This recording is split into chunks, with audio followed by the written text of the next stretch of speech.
Hello students, so welcome to my YouTube channel. So my name is Rahul and इस video में हम करेंगे chemistry. आपकी chemistry का सिलेबस है ना, अप्लाइड केमिस्ट्री बोल के, तो उसके चैप्टर वाइज चैप्टर हम वीडियो डालेंगे इस चैनल पे। तो आप सब्सक्राइब कर लीजिए इस चैनल को और फर्दर इंफॉर्मेटिव वीडियोस। तो हम शुरू करने जा रहे हैं इंट्रोडक्शन, केमिस्ट्री के इंट्रोडक्शन से। ठीक है, इसको आप यूनिट 0 ही बोल सकते हो, आपके बुक में दिया हुआ है चैप्टर 0। ठीक है, तो इसमें ये बस इंट्रोडक्टरी यूनिट है जो कि बहुत इंपॉर्टेंट है आगे की सारी यूनिट को जानने के लिए। ठीक है, इसमें हम इंट्रोडक्शन करेंगे केमिस्ट्री का। तो जैसे कि आप पता है, आपका सब्जेक्ट का नाम क्या है? केमिस्ट्री।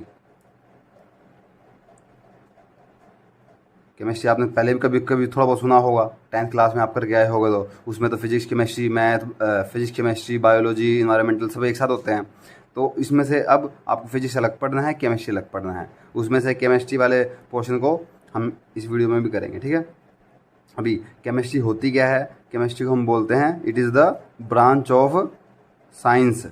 ये साइंस की एक ब्रांच होती है जिसमें हम क्या करते हैं, मैटर के बारे में स्टडी करते हैं। मैटर की कंपोजिशन, मैटर का स्ट्रक्चर, मैटर की प्रॉपर्टीज़, किसके बारे में स्टडी करते हैं? Study of matter. मैटर क्या होता है, जिसको हिंदी में क्या बोलते हैं? पदार्थ बोल देते हैं।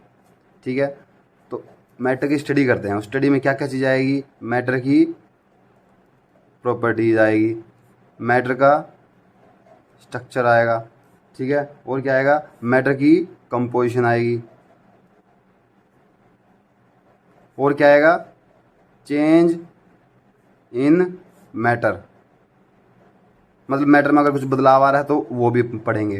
तो हम साइंस, केमिस्ट्री क्या होती है? एक ब्रांच ऑफ साइंस होती है। ठीक है, एक ब्रांच ऑफ साइंस होती है जिसमें हम क्या चीज़ स्टडी करते हैं? Study of matter. ठीक है, और स्टडी मैटर की क्या क्या चीज़ स्टडी करेंगे हम? मैटर की प्रॉपर्टी, मैटर का स्ट्रक्चर, मैटर की कंपोजिशन बोले तो मैटर किस चीज़ से मिलके बना है, और मैटर के अंदर क्या बदलाव आ रहा है अलग अलग कंडीशन में। मैटर को गर्म करेंगे तो उसके अंदर क्या बदलाव आएगा, ठंडा करेंगे क्या बदलाव आएगा, मैटर को किसी और चीज़ से रिएक्शन करवाएंगे तो उसमें क्या बदलाव आएगा। तो ये सारे चेंजेस भी हम पढ़ते हैं। ठीक है, किस चीज़ में? केमिस्ट्री में। आई बात समझ में? अभी केमिस्ट्री हम मोटा मोटा कर रहे थे, केमिस्ट्री कितने टाइप की होती है? वैसे तो केमिस्ट्री की बहुत टाइप है, आगे जाके और भी बहुत टाइप हो जाते हैं, लेकिन बेसिक तौर पे आप याद कर लीजिए केमिस्ट्री कितने टाइप की होती है? 3 टाइप की। पहली होती है कौन सी? Organic chemistry. ये क्लास 10th में भी ये वर्ड तो कुछ सुना ही होगा। ठीक है, ऑर्गेनिक केमिस्ट्री। दूसरी होती है इनऑर्गेनिक केमिस्ट्री। ठीक है, और थर्ड कौन सी है? Physical chemistry. और भी होती है एनालिटिकल केमिस्ट्री, बायोकेमिस्ट्री वगैरह, लेकिन आप बेसिक ये 3 ब्रांच होती है केमिस्ट्री की भी। ठीक है, अभी इसमें मैं बता देता हूँ बेसिक फ़र्क क्या होता है इनमें। होता तो केमिस्ट्री है, केमिस्ट्री में हम पढ़ते क्या है? स्टडी ऑफ मैटर ही पढ़ते हैं। लेकिन अगर हम ऐसे मैटर को स्टडी कर रहे हैं जो कि किस चीज़ से मिलके बना हो? Only carbon and hydrogen. Carbon और उसके कंपाउंड्स को जिस केमिस्ट्री में स्टडी करते हैं उस केमिस्ट्री की ब्रांच को क्या बोलेंगे? Organic chemistry. ठीक है, आइए आपने क्लास 10th में भी किया होगा, हाइड्रोकार्बन्स बोलते हैं, कार्बन एंड इट्स कंपाउंड्स, ऐसे कोई चैप्टर होगा आपका क्लास 10th में। ठीक है, तो कार्बन और उसके कंपाउंड्स को हम केमिस्ट्री जिस ब्रांच में स्टडी करते हैं उसको क्या बोलते हैं? Organic chemistry. ठीक बात है। अभी कार्बन और उसके कंपाउंड्स को छोड़ के बाकी जितने भी केमिकल होते हैं, बाकी जितने भी कंपाउंड होते हैं, बाकी जितने भी मैटर होते हैं, ठीक है, तो उनको जब उसको किस ब्रांच में स्टडी करते हैं? इनऑर्गेनिक केमिस्ट्री में, अदर देन कार्बन कंपाउंड। ठीक बात है। तो कार्बन और उसके कंपाउंड्स को कौन सी ब्रांच में स्टडी करेंगे? ऑर्गेनिक केमिस्ट्री में। और उसको छोड़ के बाकी जितने कंपाउंड्स होते हैं उनको किस चीज़ में स्टडी करेंगे? इनऑर्गेनिक केमिस्ट्री में। ठीक है, अभी बात आ जाती है फिजिकल केमिस्ट्री। जैसे कि आपको नाम से पता चलेगा फिजिकल, ये फिजिक्स जैसा नाम सिमिलर आपको लग रहा होगा कि फिजिक्स और फिजिकल एक जैसा ही है। तो इसमें क्या होता है? कोई भी रिएक्शन है, हम केमिस्ट्री में आगे बहुत सी रिएक्शन करने वाले हैं कि मतलब हमने पानी पानी का ऐसे केमिस्ट्री में रिप्रेजेंट करते हैं H2O, ठीक है। पानी को अगर हम पानी में कुछ भी डालेंगे या फिर पानी अभी लिक्विड फॉर्म में है, इसको हम जब हीट करेंगे तो पानी किस फॉर्म में चला जाएगा, पानी भाप बन के उड़ जाता है, तो पानी गैस फॉर्म में बन जाता है। तो ये कितने टेम्परेचर पे हो रहा है, पानी 100 डिग्री पे हीट होता है, 100 डिग्री सेल्सियस पे। अगर पानी में हम नमक डाल देंगे तो ये कितने डिग्री में रिएक्शन जाएगी, ठीक है। पानी में अगर हम कुछ और चीज़ ऐड कर देंगे तो ये कितनी देर में रिएक्शन जाएगी, ठीक है। तो जो भी रिएक्शंस होती हैं केमिस्ट्री में, उनकी फिजिकल प्रॉपर्टीज़ को स्टडी करना, किसी भी मैटर की फिजिकल प्रॉपर्टीज़ को स्टडी करना, ठीक है। जैसे कि इसका टेम्परेचर क्या होगा, इस रिएक्शन की ये रिएक्शन कितनी फास्ट होगी, कितने टाइम में रिएक्शन जाएगी, इसका टेम्परेचर कितना होगा, ये सारी चीज़ों को स्टडी करना, जो फिजिकल प्रॉपर्टीज़ को स्टडी करना, किसी भी रिएक्शन की फिजिकल प्रॉपर्टी को स्टडी करना, हम कौन सी ब्रांच में करेंगे, फिजिकल केमिस्ट्री में। आई बात समझ में। फिजिकल केमिस्ट्री को हम ये बोल सकते हैं, ये केमिस्ट्री की फिजिक्स होती है, जो हम फिजिक्स में पढ़ते हैं ना, फिजिकल प्रॉपर्टीज़ को स्टडी करते हैं, वही स्टडी हमको करना है केमिस्ट्री में। तो ये 3 ब्रांच होती है मेन। अभी हम आगे चलते हैं धीरे धीरे। अभी सबसे पहले आपको करवा देते हैं physical quantity, basic physical fundamental quantity. कैसे, पहले मैं लिख देता हूँ कैसे, ऐसे, ठीक है। अभी मैंने टेबल बना दी है, इसमें हम करेंगे बेसिक फंडामेंटल फिजिकल क्वांटिटी। यहाँ पे मैंने 3 कॉलम बनाई है, इसमें लिखा है मैंने फिजिकल क्वांटिटी। मतलब क्या है, ये सारी फंडामेंटल क्वांटिटी होती है। फंडामेंटल क्वांटिटी का मतलब क्या है, ऐसी क्वांटिटी जो किसी और चीज़ से ना बनी हो, बाकी सारी चीज़ इन सब चीज़ों से बनेगी, ठीक है। तो ये बेसिक क्वांटिटी है, इनसे ही सारी चीज़ डिराइव होती है। जैसे स्पीड हो गया, वेलोसिटी हो गया, ठीक है, ये सारी चीज़ें इनसे बनेगी। फोर्स हो गया, वर्क डन हो गया, आप आगे पढ़ोगे ना, तो ये सारी चीज़ इन सब चीज़ों से बनी है। तो इनके बारे में पढ़ लेते हैं एक बार, और इनकी एसआई यूनिट पढ़ लेते हैं। एसआई यूनिट क्या है, इनको हम किस चीज़ में मेजर करते हैं, वो स्टैंडर्ड फॉर इंटरनेशनल यूनिट्स, ठीक है, इसकी फुल फॉर्म होती है। अभी करते हैं, सबसे पहले क्या दे रखी है, लेंथ की एसआई यूनिट क्या होती है। लेंथ को हम किस चीज़ में मेजर करते हैं, मीटर में। सिंबल क्या होता है, एम। मास को किस चीज़ में मेजर करेंगे हम, किलोग्राम में, केजी। टाइम को किस चीज़ में रिप्रेजेंट करेंगे, सेकंड में, ठीक है। और सिंबल क्या होता है, एस।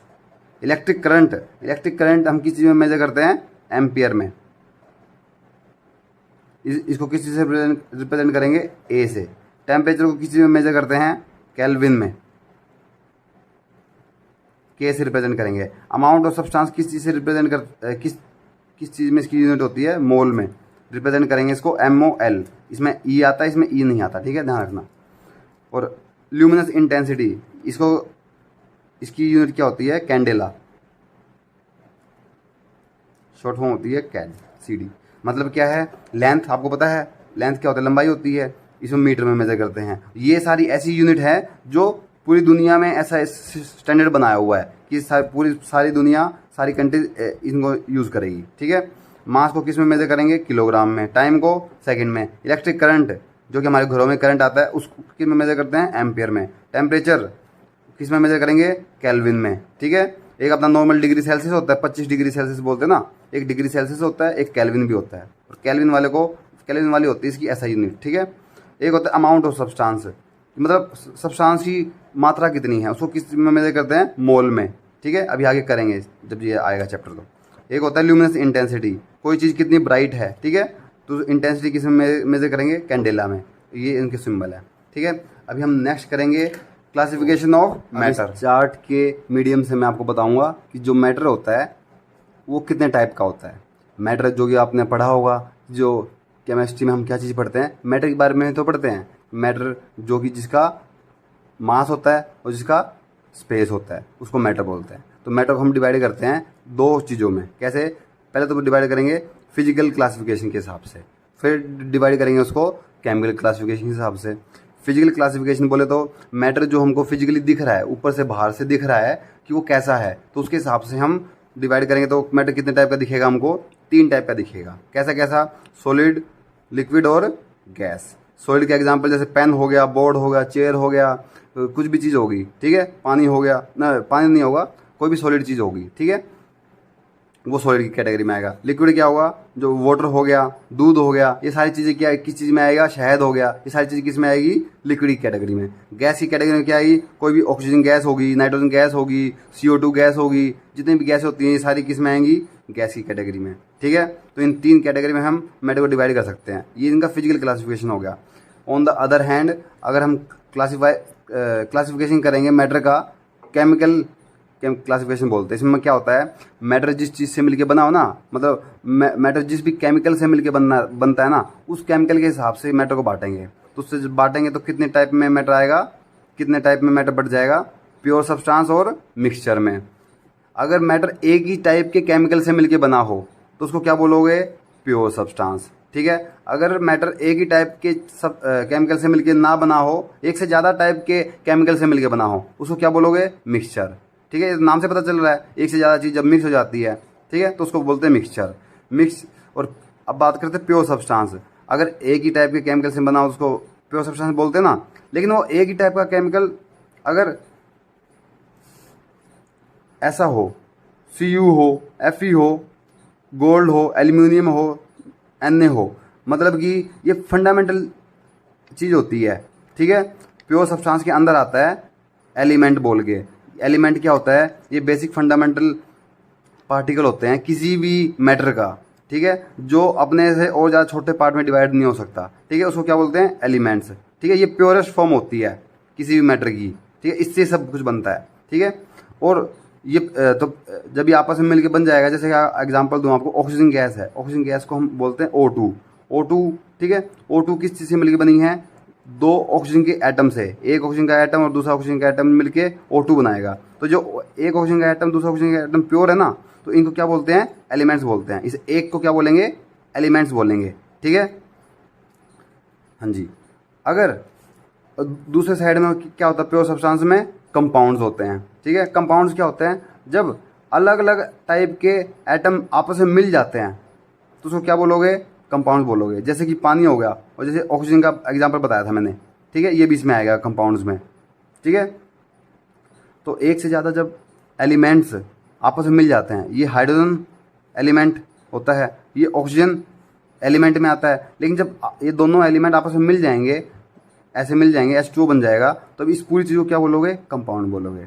ठीक है, और दूसरी साइड में हम बात करते हैं मिक्सचर। मिक्सचर क्या होता है, जब एक से ज़्यादा प्योर चीज़ों को, ये प्योर चीज़ होती है, जब एक से ज़्यादा प्योर चीज़ आपस में मिल जाती है, मिक्स हो जाती है, उसको क्या बोलते हैं, मिक्सचर बोलते हैं। ठीक है, और मिक्सचर कितने टाइप का होता है, होमोजीनियस और हेट्रोजीनियस मिक्सचर। ठीक है, एग्जाम्पल के लिए मैं बताऊँ, अगर हमने एक गिलास में पानी लिया, ये गिलास है अपना, इस गिलास में हमने चीनी डाली, चीनी डालने के बाद जब मिला देंगे इसको, तो ये कम्प्लीटली मिक्स हो जाएगी ना चीनी। तो चीनी की कंपोजिशन पूरे सॉल्यूशन में सेम हो जाएगी। मतलब यहाँ पे भी चीनी की अमाउंट उतनी है, नीचे भी चीनी की अमाउंट उतनी है, तो हर जगह चीनी की कंपोजिशन क्या हो जाएगी, सेम हो जाएगी। तो इस टाइप के मिक्सचर क्या बोलोगे, होमोजेनियस मिक्सचर। अगर हमने कुछ ऐसी चीज़ डाल दी जिसकी कंपोजिशन सेम ना हो जाए, डिफरेंट कंपोजिशन हो जाए, जैसे पानी में हमने मिट्टी डाल दी तो मिट्टी नीचे बैठ जाती है ना, तो इस टाइप में क्या हो जाएगा, सेम कंपोजिशन नहीं होगी, डिफरेंट कंपोजिशन हो जाएगी। ठीक है, तो इस टाइप के मिक्सचर को क्या बोलोगे, हेट्रोजेनियस मिक्सचर। ठीक है, अभी नेक्स्ट करते हैं इस चैप्टर का। वो करने से पहले मैं एक बार बता देता हूँ, 3 स्टेट मैंने बताई थी, सॉलिड,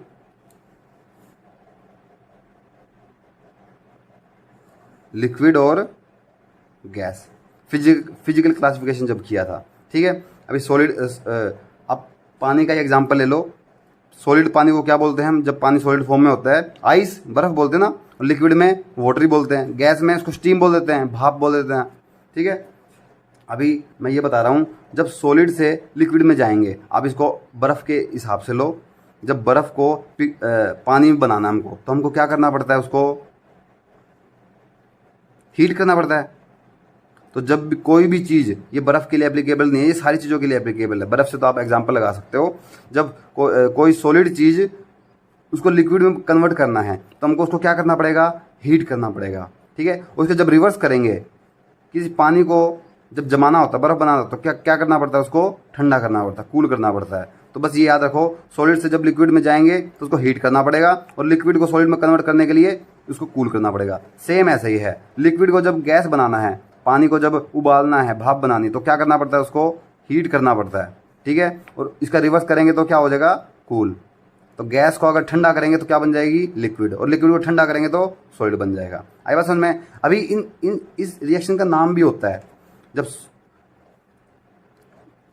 जब लिक्विड से गैस बनती है, इसको क्या बोलेंगे, कोई पानी का एग्जांपल लो। पानी जब लिक्विड है, जब भाप बनती है उसको क्या बोलते हैं, बॉइलिंग। जब पानी क्या हो रहा है, बॉईल हो रहा है, ऐसे बोलते हैं पानी बॉईल हो रहा है, तो उस प्रोसेस को क्या बोलेंगे, बॉइलिंग। लेकिन ये बॉइलिंग वाला प्रोसेस हर चीज़ के लिए है, पानी के लिए भी है, बाकी दूसरी चीज़ों के लिए भी है जो कि लिक्विड फॉर्म में है, ठीक है। इसको, इस स्टेप को बोलते हैं बॉइलिंग, ठीक है।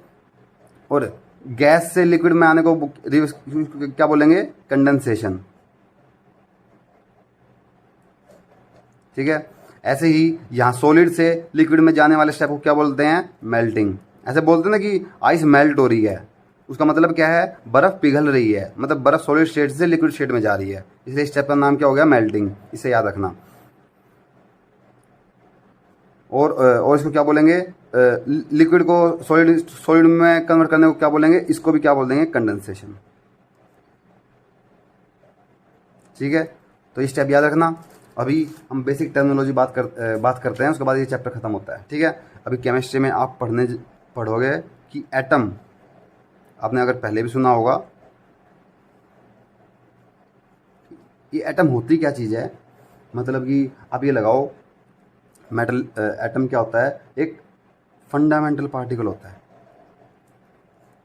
Fundamental particle of matter.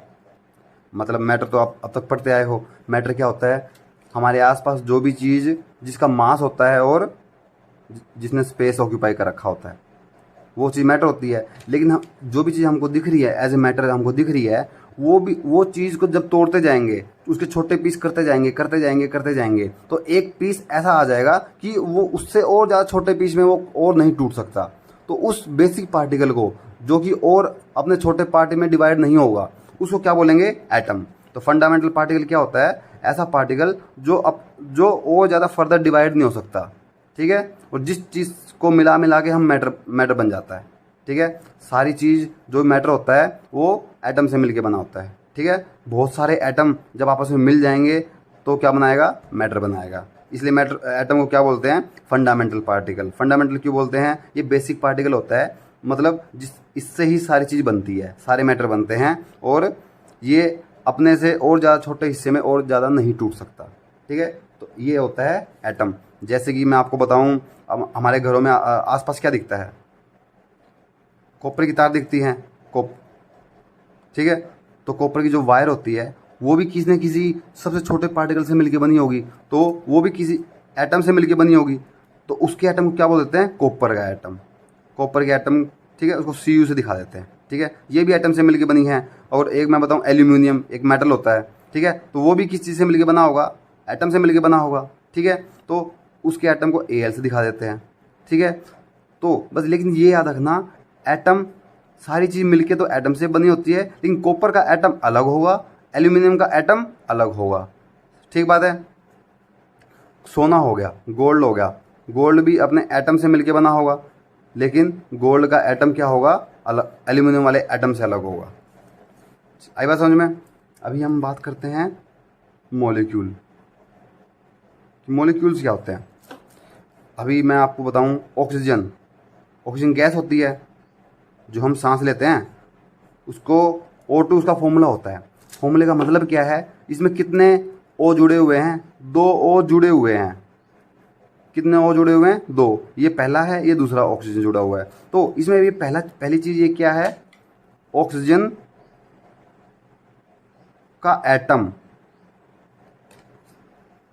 अगर एक से ज़्यादा एटम मिक्स हो जाएं और कुछ ना कुछ चीज़ बना दें, जैसे इसमें क्या हो गया, एक से ज़्यादा ऑक्सीजन ऐड हो गए हैं, ये पहले वाला ऑक्सीजन, ये दूसरे वाला ऑक्सीजन ऐड हो गए हैं, दोनों एटम ऐड हो गए हैं, तो इन्होंने क्या बनाया है, O2 बन गए हैं। मतलब इसमें 2 ऑक्सीजन के एटम जुड़े हुए हैं। जब एटम एक दूसरे के साथ मिक्स होके कुछ बना देते हैं तो उस चीज़ को क्या बोलते हैं, मॉलिक्यूल बना देते, उसको क्या बोलते हैं, मॉलिक्यूल बोलते हैं, ठीक है। एक ऑक्सीजन का हो गया। ऐसे ही आपने पानी सुना होगा, वाटर बोलते हैं हम जो पानी पीते हैं, उसका केमिस्ट्री में फॉर्मूला होता है H2O। इसमें जैसे आप देख के पता लग रहा होगा, इसमें एक H लगा हुआ है, एक O लगा हुआ है। H होता है किस चीज़ का एटम, हाइड्रोजन का एटम, ठीक है। O किस चीज़ का एटम होता है? ऑक्सीजन का एटम। इसमें हाइड्रोजन के कितने एटम जुड़े हुए हैं? 2, तभी तो H2 लगा हुआ है, ठीक है। तो ये क्या चीज़ होती है? मॉलिक्यूल होता है। जब एक से ज़्यादा एटम आपस में कंबाइन होते हैं और जो एंटिटी बनती है उसको क्या बोलते हैं? मॉलिक्यूल बोलते हैं।